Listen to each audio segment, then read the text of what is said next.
What's up, everybody? I am Mr. Lee, and we're here at XMG School of Music and Business. Yesterday I asked a question on my Instagram. If you are a producer and you produce the bulk of the songs for a project for an artist that is coming out or up-and-coming artist, and that artist get signed to a label, how do you protect your position in that deal? I got a bunch of interesting answers. Some were kind of in the realm that you could use those type of provisions. Some of them were kind of blinded, you know what I mean, where people really didn't understand the whole concept of what they should do. The most important thing to do is have paperwork.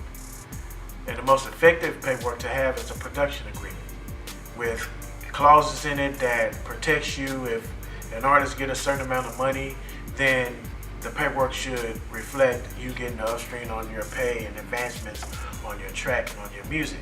Now, if you are a financial backer of the project as well, then you need to have some type of bargaining clauses in the contract that give you some position on parts of the masters and stuff like that. And it's very important that we have publishing language in the contract, split sheets, things of that nature to protect you as well.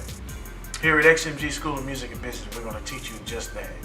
Make sure that you guys visit my website, xmgstudio.net, and we have xmgschool.net coming very soon. Y'all holler at Mr. Lee, man. Y'all be safe.